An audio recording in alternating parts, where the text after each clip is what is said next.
जय हिंद दोस्तों, Ajay study GS में आपका स्वागत है। आज हम लोग एक बहुत ही मज़ेदार चैप्टर इतिहास का सिंधु सभ्यता के बारे में पढ़ेंगे। इंडियन वैली सिविलाइजेशन, इसके बारे में हम लोग कुछ पढ़ेंगे। देखिए क्या क्या है इसमें, कैसे ये जन्म लिया, इसकी कहानी के बारे में पूरा अच्छी तरीक़ा से हम लोग जानेंगे। तो कहा गया यह सभ्यता सिंधु नदी के तट पर मिली है, इसीलिए इसे सिंधु सभ्यता कहा जाता है। सिंधु नदी के तट पर मिलने के कारण इस सभ्यता का नाम पड़ा क्या? सिंधु सभ्यता नाम पड़ा।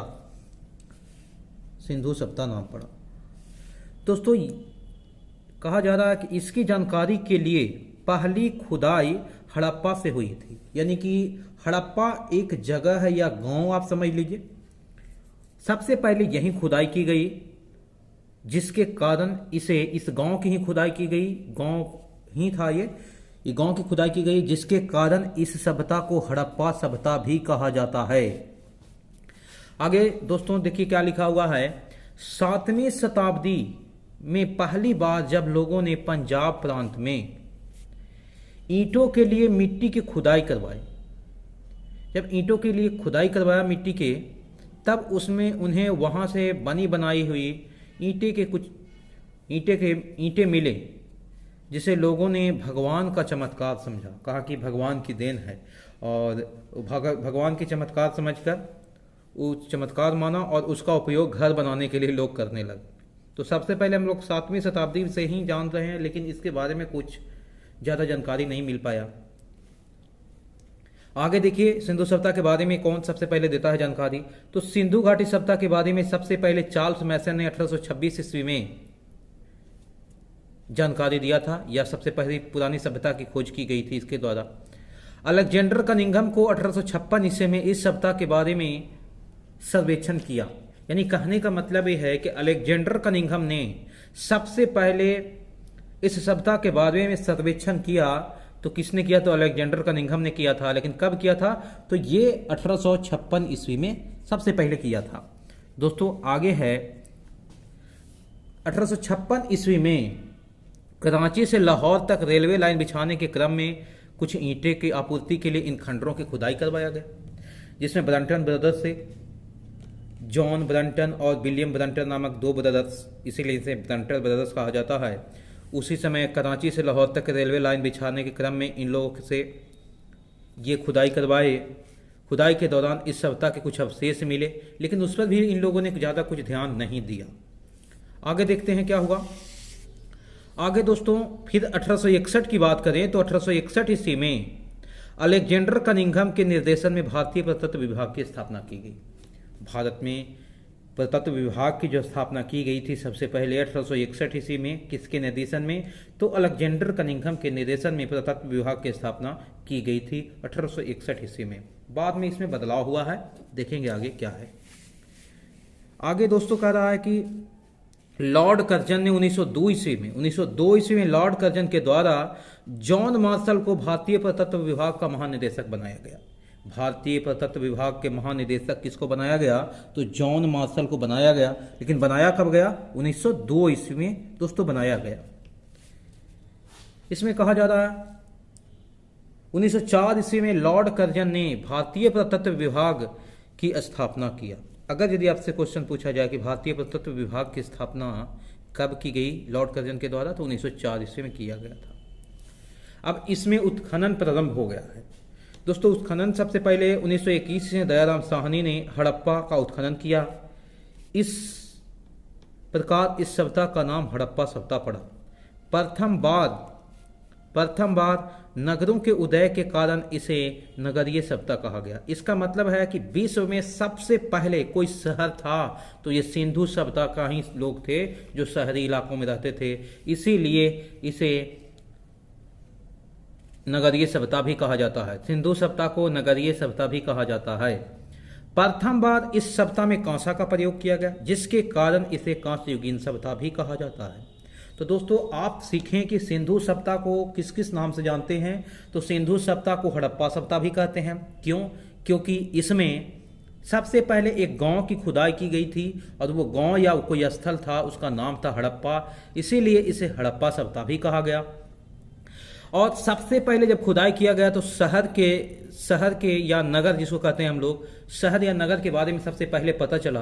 तो इससे स्पष्ट होता है कि विश्व में सबसे पहले शहर के बारे में पता चला यहीं, इसीलिए सिंधु घाटी सभ्यता को नगरीय सभ्यता भी कहा गया।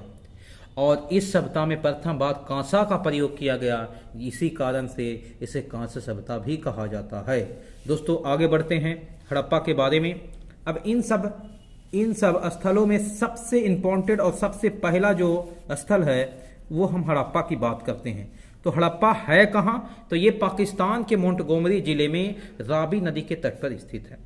दोस्तों आपको इतना पता होना चाहिए, बहुत सारे ऐसे बीपीएससी वगैरह एग्जाम है उसमें ये क्वेश्चन भी पूछा जा चुका है। जैसे हम आपको यहाँ पर दिखा दिए हैं कि पाकिस्तान के मोंटगोमरी जिला में रावी नदी पर है, लेकिन बाएं तट पर है। कौन से तट पर? बाएं तट पर ये स्थित है। इसकी खुदाई दयाराम साहनी ने 1921 ईस्वी में करवाया था। इसे हड़प्पा सभ्यता का साक्ष्य मिला है। बिल्कुल सही बात है, क्योंकि इससे हड़प्पा सभ्यता का साक्ष्य मिला, जिसके कारण इसे हड़प्पा सभ्यता कहा गया। सबसे पहले खुदाई यहीं की गई थी। इसके बारे में आगे हम देखते हैं।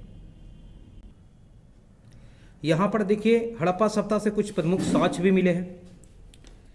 इसमें साक्ष्य क्या मिला है? एक बर्तन पर मछुआरा का चित्र बना हुआ। कोई मिट्टी का बर्तन है, उस मिट्टी के बर्तन पर किसी मछुआरा का चित्र मिला है। शंख का बना बैल मिला। शंख का बना बैल का मतलब ये हुआ जो उजला कलर के जो शंख वाला जो पत्थर होता था, उस पत्थर के बने बैल का साक्ष्य मिला है। यहाँ से पीतल का इक्का भी मिला है। यहाँ से ईंट के बने वृत्ताकार चबूतरा, यानी कि ईंटा था लेकिन वृत्ताकार गोलाकार था, और वो चबूतरा मिला है। यहाँ से गेहूं के साथ साथ जौ के भी साक्ष्य मिले हैं। तो ये बहुत इंपॉर्टेंट है कि हड़प्पा एक ऐसी सभ्यता थी जहाँ गेहूं और जौ के साक्ष्य मिले हैं। इसका मतलब यहाँ खेती की जाती थी। हड़प्पा के लोग को दफनाया कहाँ जाता था? तो हड़प्पा के सभ्यता के लोगों को दफनाने के लिए एक जगह ये भी मिला है। हड़प्पा में R37 यानी कि R37 नामक एक समाधि मिला है, जहाँ सबों को उत्तर से दक्षिण की दिशा में करके दफनाया जाता था, जिसमें उत्तर के साइड में सर होता था यानी माथा होता था, और दक्षिण साइड में पैर होता था, और उस स्थिति में दफनाया जाता था। हड़प्पा सभ्यता के लोगों को मुख्य रूप से दफनाया ही जाता था, जलाया नहीं जाता था, क्योंकि किसी को कुछ पता ही नहीं था सिर्फ दफनाने के सिवाय। यहाँ से कुछ और प्रमुख साक्ष्य, जैसे कुम्हार के चाक के बारे में यहीं से जानकारी सबसे पहले मिला, जो गोल घूमता है, उसके कुछ खिलौने वगैरह ये सब बनाए जाते थे। श्रमिक का स्थान, श्रमिक का आवास, इसका मतलब मजदूर लोग जो रहते थे उसके भी कुछ मकान मिले हैं, घर मिले हैं। आगे दोस्तों कह रहा है कि मातृ देवी की मूर्ति, जिसे उर्वरता की देवी लोग कहते थे, उपज देने वाली देवी के रूप में चित्र मिला है। स्वास्तिक चिन्ह का भी साक्ष्य बहुत इंपॉर्टेंट है। स्वास्तिक चिन्ह जो हिंदू धर्म के लिए बहुत ही मायने रखता है, जो सूर्य उपासना का प्रतीक होता है, स्वास्तिक चिन्ह, ये हड़प्पा का ही देन है। यहाँ पर दिखा रहे दोस्तों के नोट में कि हड़प्पा से शवों को दफनाने का साक्ष्य मिला है। हम पहले ही बता चुके हैं आपको कि हड़प्पा से शवों को दफनाने का साक्ष्य मिला है। मोहनजोदड़ो की बात करें तो मोहनजोदड़ो ऐसा दूसरा स्थल था जिसे खोजा गया। यह पाकिस्तान के लड़काना जिले में सिंधु नदी के दाहिने तट पर स्थित है। अगर यदि आपसे क्वेश्चन पूछा जाए कि मोहनजोदड़ो कहाँ स्थित है, तो पाकिस्तान के लड़काना जिले में सिंधु नदी के दाहिने तट पर स्थित है। इसकी खुदाई 1922 ईस्वी में रखाल दास बनर्जी ने किया था। इसकी खुदाई रखाल दास बनर्जी ने कब किया? 1922 ईस्वी में। सिंधु सभ्यता का सबसे बड़ा जो शहर है, सिंधु सभ्यता कहा जा रहा है कि सिंधु सभ्यता का सबसे बड़ा शहर ये था। कौन? मोहनजोदड़ो। ये अभी अगर ये बात किया जाए कि सिंधु सभ्यता की सबसे बड़ी शहर कोई है, तो वो सिंधु सभ्यता का सबसे बड़ा शहर मोहनजोदड़ो ही है। और मोहनजोदड़ो का मतलब होता है मृतकों का टीला। दोस्तों आगे बढ़ते हैं। लिखा हुआ है यहाँ मृतकों का बहुत बड़ा टीला मिला है, इसलिए मोहनजोदड़ो को मृतकों का टीला कहा। यहाँ से कुछ प्रमुख साक्ष्य मिले हैं, जैसे कुम्हार के 6 भट्टी का साक्ष्य मिला है, सूती कपड़ा का साक्ष्य मिला है, गले हुए तांबे के ढेर मिले हैं, ताबीज था इसका मतलब, नर्तकी की कांस मूर्ति, नाचती हुई स्त्री के मूर्ति मिला है जो कांसा का बना हुआ था, शतरंज के दाने का साक्ष्य मिला है, शतरंज की जो गोलियां होती थी उसके दाने का साक्ष्य मिला, गीली मिट्टी पर कपड़े का साक्ष्य मिला। इसका मतलब है कि सूती का कपड़ा वहाँ पर था, सूती या ऊनी वस्त्र का प्रयोग भी करते थे या रेशमी वस्त्र का। एक सिलवट पर तराजू का साँच मिला है। इसका मतलब है कि बटखारे और तराजू दोनों थे। पुरोहित के आवास, इसका मतलब आवास का साँच मिला है, इसका मतलब पुरोहित के घर भी मिले हैं वहाँ पर। घर में कुआं का साँच मिला है, इसका मतलब है कि मोहनजोदड़ो एक ऐसा जगह था जहाँ लोगों को इतना ज्ञान था कि खाने के साथ साथ पानी की ज़रूरत पड़ती है, उसके लिए अपने घरों में ही कुआं का प्रबंध किया हुआ था।